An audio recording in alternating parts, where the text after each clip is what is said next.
Let's start with the latest on the LIV Tour, whose money does not jiggle, it folds. Ish. Well, it's black.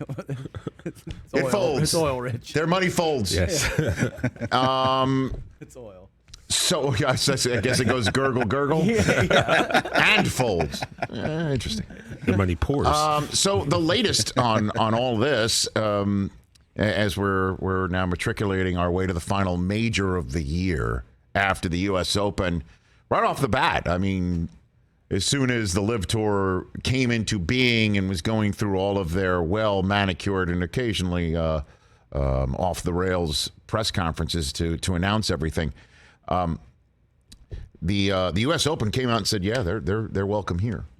And I think they made that announcement before the PGA Tour suspended a single player, actually. And the conversations that we've been having here all the time, and those who consume the show here on Peacock or SiriusXM or this terrestrial radio affiliate or Audacy or our podcast, YouTube.com, once we're all done, you know we've been talking about it for darn near a month. And I said a couple weeks ago that maybe the PGA Tour is waiting to have the rest of the majors weigh in. The Open Championship, which is set for next month in St. Andrews, and the Royal and Ancient, what will they say? And then, of course, the Green Jackets down in Augusta.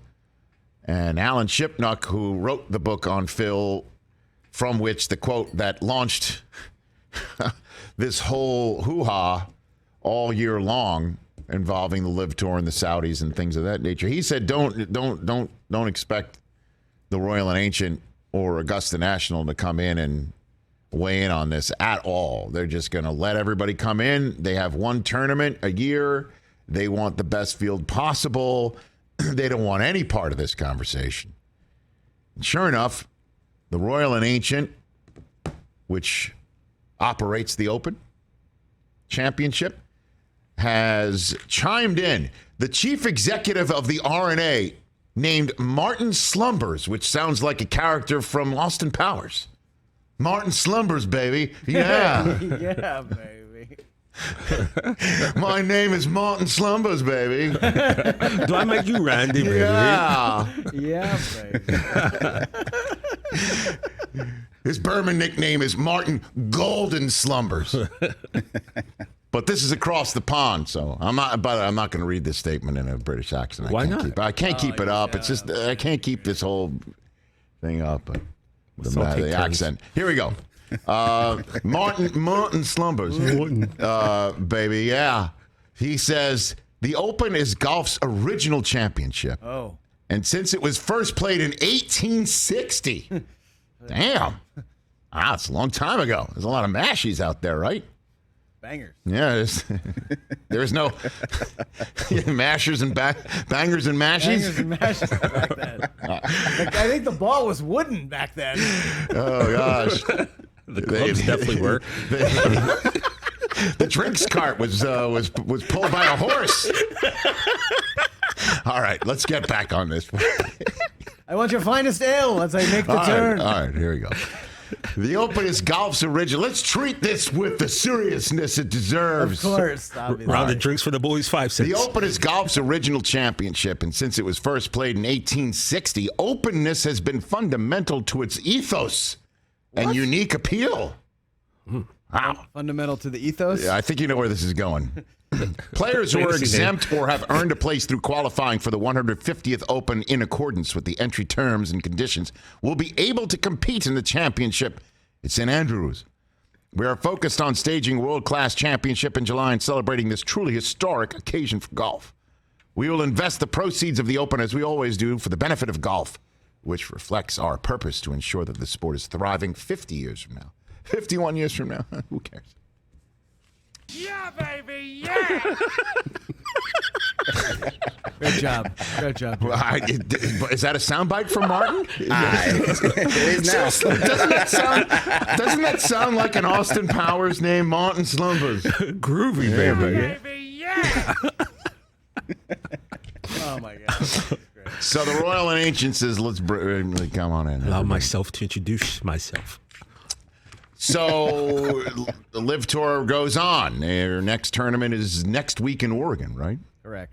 And maybe, just maybe, Brooks Koepka will make his debut there, because it was last week at the U.S. Open when he was asked about all this. Is just, come on, let's not put a dark cloud over the U.S. Open by asking a multiple champion of this event whether he's going to go take the Saudi money, which I'm going to do. By the way, he didn't say that, but he did say it was put a black cloud over the U.S. Open. And then once the U.S. Open is over, ESPN reports and a whole bunch of others confirm it's going to be Brooks Koepka on the LIV Tour, where his brother already is. And yesterday we were talking about, well, wait a minute, he's supposed to be at the Travelers Championship this week at the TPC at Cromwell, Connecticut, where I have The old stomping ground. I've left my mark and divots. And if you dragoon the water holes, you might find a whole bunch of my pellets from back in my day of getting on there when I was at ESPN. And Brooks tweeted out in April he was coming, excited to return to the Travelers Championship. See you in June. Retweeting the Travelers announcing his arrival on April 13th. That's how it started. As the kids say on social media now, how's it going? PGA Tour Communications. Brooks Koepka is a WD from the Travelers Championship and replaced in the field by Mark Hubbard. Mark Hubbard. Any relation to Glenn About Chubba. from back in the day? Chubba Hubbard. WD is withdrawal. This has nothing to do with maybe a 40 or, you're not. Okay. If you're hearing a little creak of the door opening for the LIV Tour, they're not greasing it with the old WD-40. As I'm staring at a can of it right Chris, who is Mark Hubbard? Because I'd like to know who he is. He might be my favorite new player on the PGA Tour. Who is Mark Hubbard?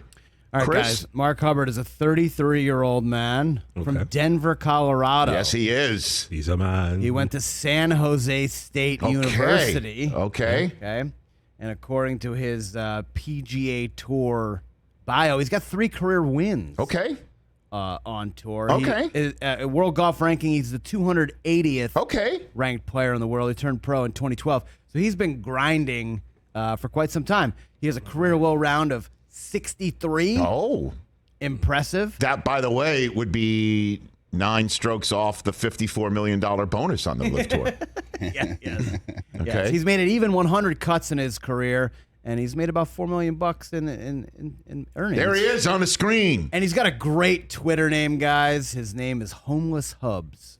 By the way, on Twitter. with the beard a little bit, he's if Koepka had a beard, right? All right. He looks like Koepka incognito. Let's go, Mark. Homeless Hubs. We're gonna start following. Yeah. By the way, he has less than 10,000 followers. Let's go. Let's go. Everyone Let's go. follow at Homeless Hubs right now. He is our new favorite player. How on tour. amazing would it be if the guy who gets in the field because Koepka taps out for the big money, a guy who's grinding on the tour since 2012, wins the Travelers? That's what's up. And the first 2 PGA Tour stops around the U.S. Open while the LIV Tour is conducting its business now, operational, is won by Rory McIlroy at the very pinnacle of the profession and a grinder like this guy. Let's go, Mark Hubbard. I'm rooting for you.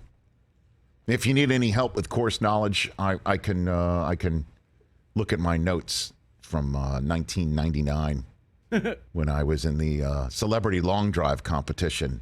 Oh, What? And was Who won introduced. that? I was introduced by the local disc jockey there in Hartford, Connecticut, as Rick Eisen, much to the delight of Mike Tirico, who was there, and he still calls me Rick Eisen every now and then because he loved that. And Dina Menzel. There was Berman was there too. I mean, that was a big to do there at the TPC Cromwell. Rick Eisen. Let's go. Did he put Rich's name in the John Travolta name generator? Rick Bad Moon Eisen. That's Reese Edgens. Reese Edgens. Let's go. Let's go. Mark Hubbard. This would be amazing.